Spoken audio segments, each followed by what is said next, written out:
Hey everyone, welcome back to Climbing Ladders, the podcast where we navigate the wild jungle of the working world, sometimes swinging from the vines, sometimes just trying not to fall off the ladder altogether.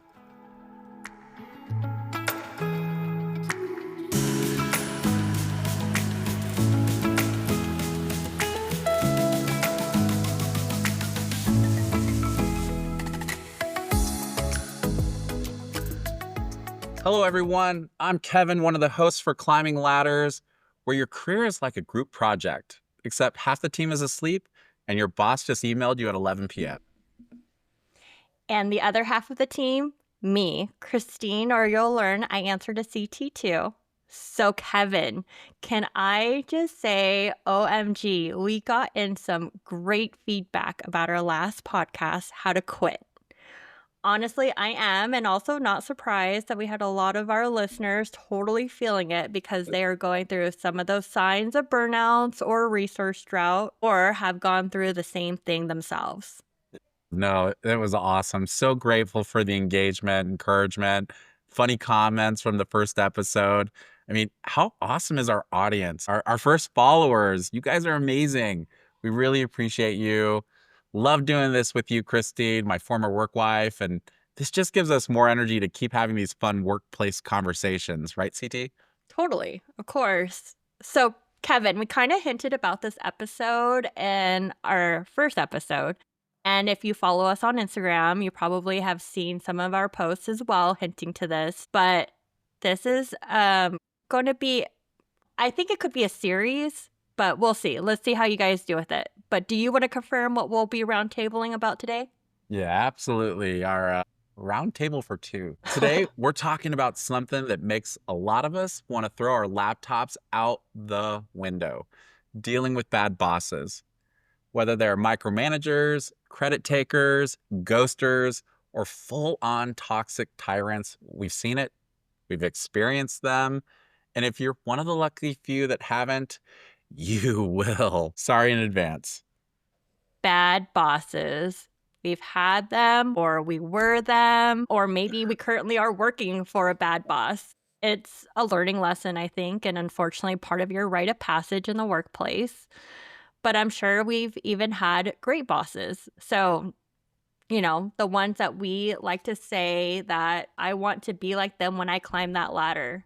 The strategic gems who help you navigate the work. They take the front line with you or mentor you to your next rung. Honestly, though, we're not here for that. We want to skip the love fest and talk about the bad one. So, before I get into the chisme of the bad bosses, we have to throw some data at you because we need to remember that data doesn't lie. Yep. And the ever important data, I do want to give a quick shout out to the good ones. Did you know, according to a Pew Research Center study, 55% of American workers view their managers or supervisors favorably, rating them as excellent or very good to work for. However, while I'm spitting data, only 53% of employees feel their boss values their opinion, and just 35% feel inspired by their boss. So while most employees have a positive overall view, we can certainly agree there's room for improvement. Today will be about our quest in identifying the bad boss characteristics, how to survive them, and some takeaway tips to keep you climbing that ladder. But before we climb that ladder, I know there was a lot of good chat, CT, about what we were talking about last episode, maybe at the intro. Yes, but you know me, I just have to bring this up. Are we going to talk about the pink elephant in the room? Do you know I, what I'm talking about, yeah, Kevin? yes, we have to. We have to. We have to. Yes. Because we're talking about bosses, so I feel like this is so fitting. The CEO at the very infamous Coldplay concert, dude, the internet was so quick. That was Yeah. crazy. And I don't know why I was so fascinated by it. I was, oh my gosh, what's next? What are they talking about? What happened to the families? Why is this guy suing Coldplay? It's insane. Right, but their quick turnaround with the PR and getting Gwyneth Paltrow, I honestly, obviously don't condone what the CEO did, but that was a very quick move on that PR move. Yeah, brilliant. I heard it was Ryan Reynolds' marketing firm that Maximum Effort that did it. I mean, Really? good for them. I love how quick they reacted to it. That's a good way to react to something that was, let's call it honestly, pretty awful. Yeah, it's awful, and unfortunately, it's not new behavior, but and we don't condone that behavior on here, but we just had to talk about it because I think it fits, like, within our theme. So, anyways, got that off my chest, Yes. and I think we could carry on now. How about you? Yeah, let's do it. Let's talk bad bosses. Yeah, so as Kevin mentioned, a lot of different bosses out there, but we're gonna name that bad boss. So let's start by calling it what it is. Some bosses they just suck. And Yeah. sometimes half of the battle of your job is navigating the relationship you have with your boss. But I think it's also very important to recognize the difference between a boss who's having a bad day and a boss who's bad for your career and mental health. You'll also learn, whether from this podcast or just as you learn about Kevin and I, we talk a lot about red flags. I mean, a lot. But I do want to share these classic bad boss red flags. Let's start with they don't give clear directions, but they blame you when things go wrong. And then the next one that I also think is a major red flag, they take credit for your work, but throw you under the bus when things fail. So whether it didn't fail and they just had a preference, I think that's a whole nother thing. But then we have our third type of bad boss, and those are the ones that they micromanage every tiny detail. Then they disappear when you need a decision. Gosh, and then the worst is when they create a toxic work environment with bullying, favoritism, or gaslighting. Yeah. Yeah, so any of this sound familiar? Completely. Had them Yeah, all. Had them all. Dealt with them all. totally. But hey, don't worry. We think we can help you navigate this or share some tools to help. Yeah, let's break down the types of these bad bosses you just talked about because they do come in flavors like bad ice cream, disappointing, weirdly cold, and yeah, a little bit bitter. Yeah, I agree with that one, but don't hate me if you love rum raisin. I don't. I think it's No. god awful. But yes, let's dive into bad boss labels. I like rum. Rum's good. Thank you. I do love rum. And I do like raisins, just not in potato salad or in my ice cream. Yeah, fair. Or on my rum, candidly. That's gross. They're like, we're out of maraschino cherries. Here's some raisins. No. Okay, Pass. let's so we talked about naming those bad bosses. We kind of showed you those red flags, or we explained some of those red flags, and let's actually put a name to it. First step, we have the micromanager. They don't trust you to breathe without a snack. Now you're hungry. Rum raisin. Yeah, see, now we're talking about a rum raisin, which is not a snack. But what I meant to say is without a Slack Ah. notification. They're like, did you send the email? Did you send it properly? Should we circle back and have a 17-minute meeting about it? It's like you feel their presence even if they aren't physically there. Constant meetings about meetings. Yeah, no. I always like the one of, did you send the email when they follow up with you? And it's send the email to me first so I can proofread it and add my comments so I completely negate any words you type before it goes out. To me, this is also the helicopter parent that could be found across soccer fields all over America. Uh, moving to our second bad boss label that we all know, there's the credit taker. They love your ideas so much that they're going to present them at the next leadership meeting without your name on it. They're super friendly with you because you are helping them get promoted, just maybe not soon enough. That one's a classic, but not in a good way. But let's add one more, the vanisher. This boss ghosts you until the deadline, then pops back in with, hey, where are we on this? Like, hello, where have you been? You had questions, you needed clarification, or even help, but they were nowhere to be found. And then they act nonchalant as if it's no big deal, but you have been stressed out and panicking the whole time. Maybe they're at a long lunch getting their favorite soup every single day. Maybe they're so busy executing their flawless strategy. I like to say like a boss John Cena, "You can't see me because 'cause I'm literally not in the office." So, yeah. Okay, and the last one, and maybe my personal favorite boss label, the mood swinger. It's "Happy Monday morning" to "I'm firing you Tuesday afternoon," "Inviting you to a team happy hour by Wednesday." I call that emotional whiplash. Everyone is waiting in the office to see what mood card the boss pulled in that morning because it absolutely affects the rest of the company that day. If they're cranky, it's eerily quiet in the office. Once they cheer up, the mood lightens and there's a little more chatter around the office. Try not to have your annual review on the bad day if you can. Somehow, I don't know, predict it. Ugh, that's the worst. I feel like that's so emotionally draining in Yeah. all fronts. Yeah. So we gave you guys some identifiers of these bosses. Let's talk about survival tactics. Okay, what do we do besides slashing our boss's tire or rage quitting? I mean, I Wait, want to do people do those. that? That's okay? You can do that? I mean, just don't get caught. Oh, okay. And Maybe we're just not don't tell everybody promoting on a that. podcast. Yeah, fair, fair.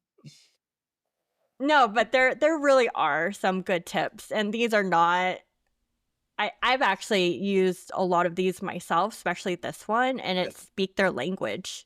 So if your boss loves spreadsheets, become an Excel whisperer, take an extra class or just figure out how to format it to their preference. And that doesn't mean you're sucking up. It's just easier to navigate that. They're not going to budge. So if they hate meetings, send them bullet points in Slack. Make it so easy for them just to leave you alone you Mhm. know, learn their style. Do they love detailed emails? Do they hate meetings? Find out what makes them tick and adjust how you work with them to minimize conflict. I think those are very small tips that you can implement Mhm. and just understand their work love language. Agreed. In all relationships, it's good to know the other person's style and how they wanna be communicated with. I would add, not just speak their language, but don't just bring them your problems or issues all the time. Bring solutions.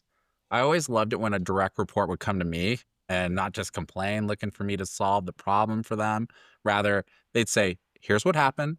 Here are three solid options we have to go forward. And I recommend this for these reasons, blah, blah, blah." It was way easier as a boss to provide guidance, advice, decisions. So, yes, speak their language, but make it easy for them to respond. Uh, Tip number two, cover your you know what. CYA.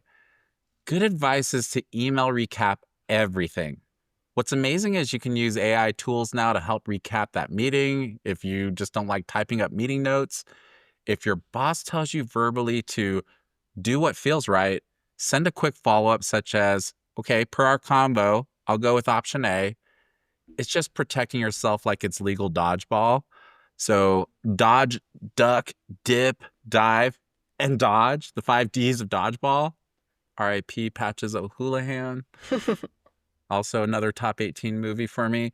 Okay, keep a digital paper trail as well if you're gonna CYA. I can't tell you how many times I wish I would have done this in the past. If they give you instructions verbally, follow up with an email recap, CC everyone you need to include from that meeting, clear next steps, clear to-dos, full hearts, can't lose. It protects you later and saves the whole "I never said that" conversation with your boss. I'll give you an example, CT. One time, my boss asked a consultant to work on something. They did it exactly how it was asked, and we presented it a week later. My boss had to have had amnesia or something and asked, "Why are we even having this meeting? And why did you do all this work?" to the consultant. Poor guy looked at me. We were staring at each other in the meeting, and we were like, "We're not crazy, right? This is actually happening. Protect yourself." Yep. Yeah, that's horrible. Actually, speaking to that, one thing I like to do is transcribe meetings. We have this function in a lot of these conference calls, like whether it's Zoom or Microsoft Teams now. It's not only a good CYA, but it also helps record keep for everyone and also a reference back to information that you will you might need later or just need to reference for the Uh-huh. project or task. So if everyone's fine with that, just transcribe the meeting. Yeah, use the tools. Totally. So going on to the next tip, tip number 3, boundaries without being fired.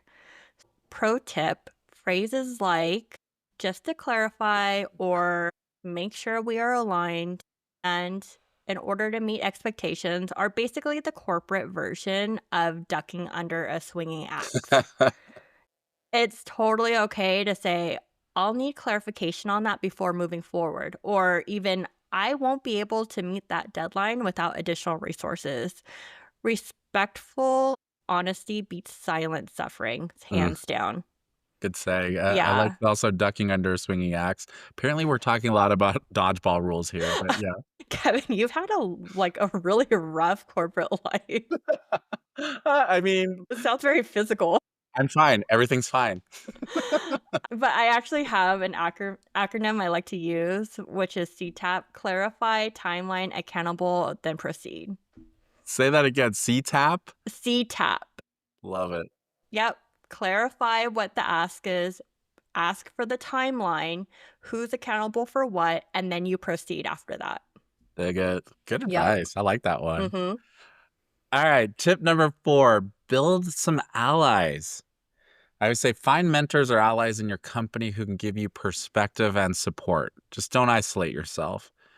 I remember one time absolutely getting into it with my boss during a leadership team meeting.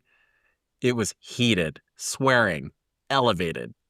After that went down about an hour later, I was staring at my computer. I was still pissed off.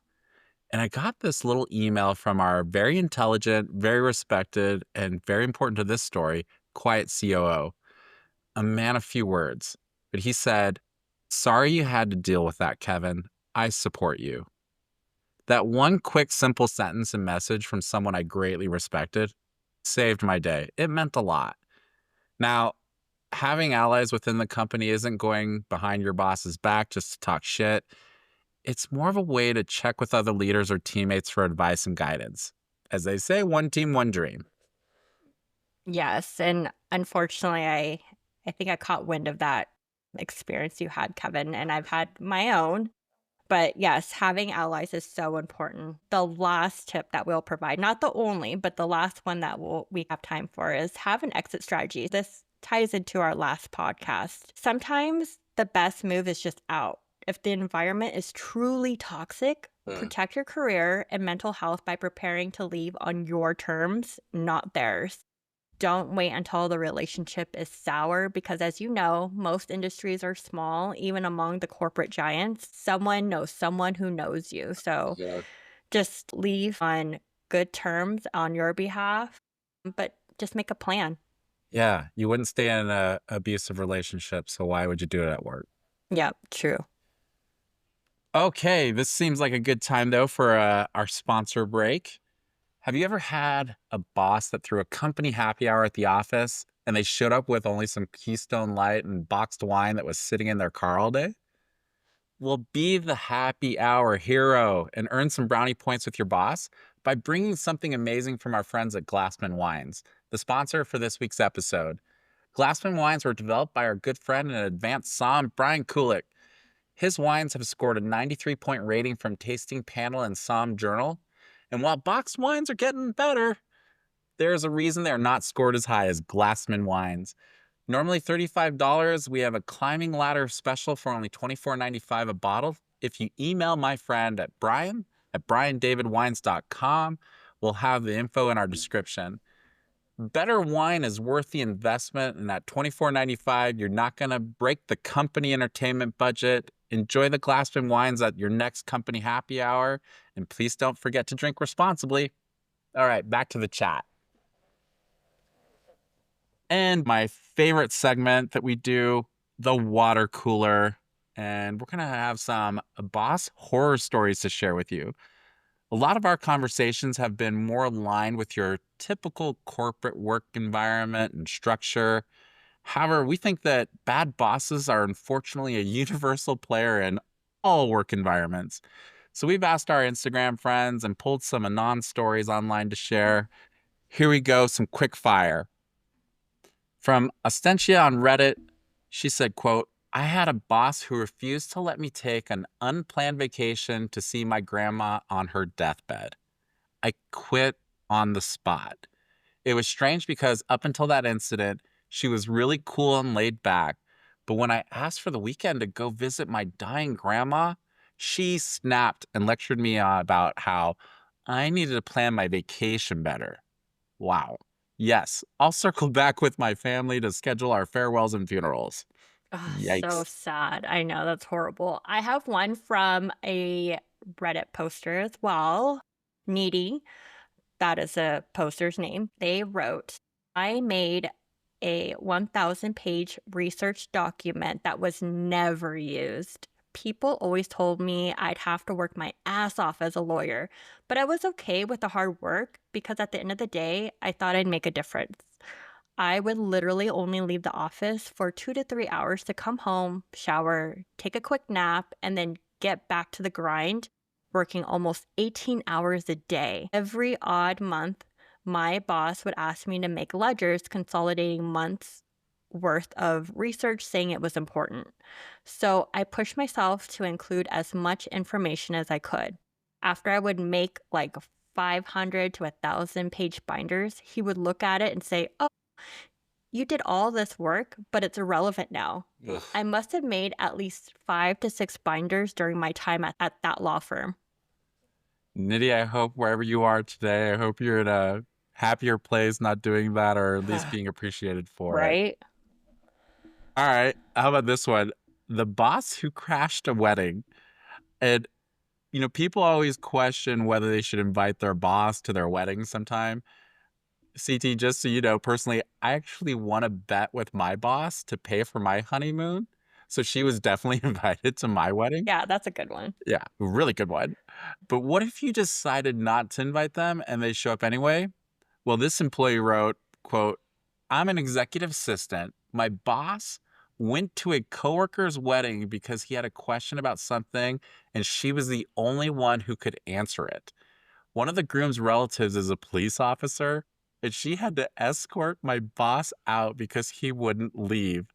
He tried to have the coworker get this written up at work over what happened, and she ended up quitting before she left for the honeymoon. Good for her. Yeah, what a stage 5 clinger.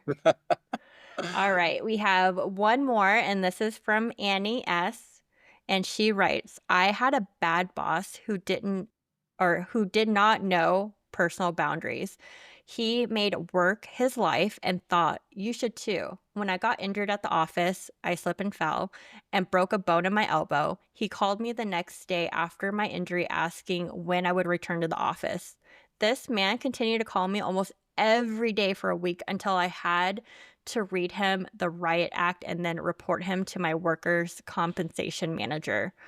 When I returned to work and had weekly physical therapy sessions for almost a year, he would make side remarks about why was my arm not healed yet and whether PT was necessary. A boss with no empathy or consideration is absolutely the worst. And I 100% agree with you, Annie. The Oh, what a worst. jerk. What a jerk. You know what I like in commonality with a lot of these is how much the employees actually stick up for themselves. Yes, I think that people are recognizing that this behavior is not normal. I mean, it's not normal, but gosh, it's pretty consistent that we all have these experiences. I think there needs to be more boss training. I know. On the flip side, what a great water cooler. Love this segment. Thanks everyone for your stories. Please keep them coming. Send them our ways. Yes, yes. And as we are getting down towards the end, I want to recap or just be able to share some of these real talk takeaways. So here's what we want you to take away from today. Bad bosses happen. They do not define your worth. And then through all of this, as Kevin mentioned from our water cooler, is protect your energy, build your network, and document your wins. And remember, your career is bigger than your current job. Think of your current job being a battle and not the war. You have plenty of moves left in this game. Make them strategically. And a lot of my friends know I use this saying for just about everything, but with your career, play chess and not checkers. Think of the long-term game here. Yeah. It makes everything you're saying, these are things we want people to understand. It is okay on these things. And I always like to say, manage what you can, protect your peace, and know when it's time to start scrolling LinkedIn at midnight. You deserve better. And I think it's important. I'll say this, a bad boss can be like a bad abusive relationship. It's easy to say it's okay to yourself when you're in the darkness because you can't see it from an outside lens. Like CT said, protect your energy, set boundaries. If the behavior is abusive, it's crucial to escalate the issue to HR or seek legal advice. No situation or job is worth that true abuse. Totally. Well said. Thank you. Mhm. As we wrap up this episode, we want to thank our water cooler submissions. Those were really awesome. I mean, not awesome that you went through it, but just awesome that you Fun to wanted to read. share your experience with us. And as we look on to the next episode, we want to share a quick agenda for our next time together. And with that, we are going to be talking WTF, I just got laid off. Wow. Yeah, I love it. No layoffs here, though, CT. We're just getting going, climbing ladders. And I hope you are all enjoying this as much as we are. So please rate the show, subscribe to our channel on Spotify and YouTube, share with your friends, DM us on Instagram if you have some great, hilarious, or painful work stories you want to share with us for future episodes. Until then, stay sane, stay caffeinated, and remember, it's them, not you. Keep on climbing those ladders. Talk to you next time, you climbers and burnouts. Bye. Bye.